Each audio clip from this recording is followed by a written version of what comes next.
दोस्तों, क्या आप जानते हैं आज हम बात करने वाले हैं भारतीय हिंदी सिनेमा की एक ऐसी खूबसूरत और शानदार एक्ट्रेस के बारे में जिन्होंने 13 साल की उम्र में ही सत्यजीत रे की फिल्म अंपुर संसार से अपने करियर की शुरुआत की। हालांकि ये इनकी बंगाली फिल्म थी। फिर इसके बाद इन्होंने बॉलीवुड में फिल्म कश्मीर की कली से कदम रखा और इसी फिल्म से इन्हें एक नई पहचान मिली और इस फिल्म में इन्हें इनकी एक्टिंग देखकर कहा जाने लगा बी टाउन की कश्मीर की कली। साथ ही आपको बता दें कि ये एक ऐसी एक्ट्रेस रही जिन्होंने 60 और 70 के दशक में अपनी film An Evening in Paris में स्विम सूट पहनकर ऐसा आग लगा दिया था कि चारों तरफ इनका विरोध होने लगा था। तो वहीं आपको जानकर बड़ी हैरानी होगी कि हिंदी सिनेमा की ये इकलौती ऐसी एक्ट्रेस रही जिन्होंने अपनी होने वाली सास के डर से अपने सारे बिकने वाले पोस्टर रातों रात हटवा दिए थे और फिर बन गई थी पटौती खानदान की बहू। तो बताएंगे सब कुछ, आप बने रहे हमारे साथ वीडियो के अंत तक। तो अब तक तो आप पूरी तरह वाकिफ हो गए हैं कि आज हम बात करने वाले हैं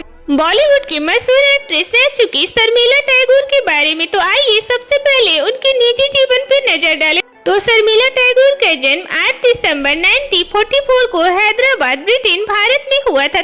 तो वहीं उनके पिता का नाम गितेंद्रनाथ टैगोर और उनकी मां का नाम ईरा टैगोर था। तो ऐसे ही शर्मिला टैगोर को बचपन से ही एक्टिंग में गहरी दिलचस्पी थी और इसी वजह से उन्होंने 15 साल की छोटी सी उम्र में साल 1959 में सत्यजीत रे की मशहूर बंगाली फिल्म अंपुर संसार में छोटा सा किरदार अदा किया, जो काफी शानदार रहा। फिर इसके बाद उन्होंने हिंदी सिनेमा की ओर रुख किया और ऐसे ही फिर साल 1964 में शर्मिला टैगोर ने शक्ति सामंत की फिल्म कश्मीर की कली से डेब्यू किया और ये फिल्म शर्मिला टैगोर की काफी सफल रही, जिसमें उनकी एक्टिंग को काफी पसंद किया गया और साथ ही इस फिल्म के बाद शर्मिला टैगोर को कश्मीर की कली कहा जाने लगा। फिर इसके बाद शर्मिला टैगोर ने कभी पीछे मुड़कर नहीं देखा और फिर उन्होंने वक्त, अनुपमा, आराधना, अमर प्रेम, मौसम जैसी कई हिट फिल्में दी।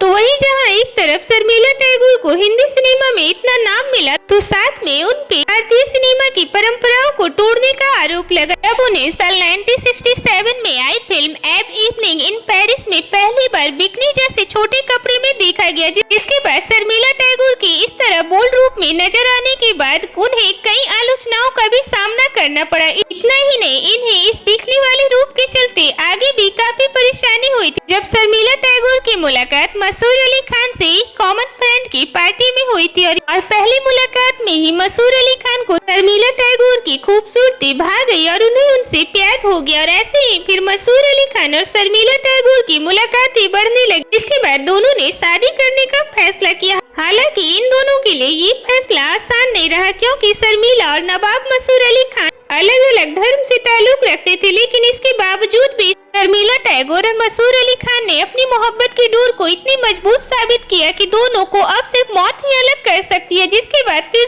शर्मिला टैगोर की होने वाली सास बेगम साजिदा सुल्तान ने शर्मिला टैगोर से मिलने का फैसला किया और इसी समय शर्मिला की film An Evening in Paris release हुई थी, जिसकी वजह से फिल्म में उनका बिकने वाला पोस्टर पूरे मुंबई शहर में लगा हुआ था। और इसी वजह से शर्मिला अपनी सास के डर से इतनी सहमी हुई थी कि उन्होंने एन इवनिंग इन पेरिस के प्रोड्यूसर से बात करके पूरे शहर की पोस्टर हटवाने की गुजारिश की, ताकि उनकी सास को फिल्म में उनका बिकने वाला बोल्ड पोस्टर नजर न आए। हालांकि जब शर्मिला टैगोर अपनी सास से पहली बार मिली तो वो काफी घबराई हुई थी और उन्होंने अपने सास के सवालों का जवाब देते हुए ये कहा था कि मसूर अली खान को वो काफी पसंद करती। इसके बाद फिर पटौती परिवार ने शर्मिला टैगोर को स्वीकार कर लिया था और फिर शादी से पहले शर्मिला टैगोर को स्वीकार किया और फिर शादी से पहले शर्मिला ने अपने धर्म को बदलकर पटौती खानदान का धर्म अपनाया और फिर दोनों की शादी साल 1968 में हुई। और फिर शादी के कुछ समय बाद ही शर्मिला टैगोर और मसूर अली खान के घर 3 बच्चे का जन्म हुआ, सबा अली खान, सैफ अली खान और सोहा अली खान। तो ऐसे ही जहां 60 और 70 के दशक में शर्मिला टैगोर अपनी फिल्मों में छाई रही, तो वो एकमात्र ऐसी अभिनेत्री रही जो उस जमाने में बिकनी जैसी बोल्ड सीन में नजर आई। साथ ही उन्होंने करियर में कई सुपरहिट फिल्में दी, जिसे आज भी पसंद किया जाता है। तो ये थी हिंदी सिनेमा की काफी शानदार एक्ट्रेस रह चुकी शर्मिला टैगोर की लाइफ से जुड़ी कुछ खास जानकारी।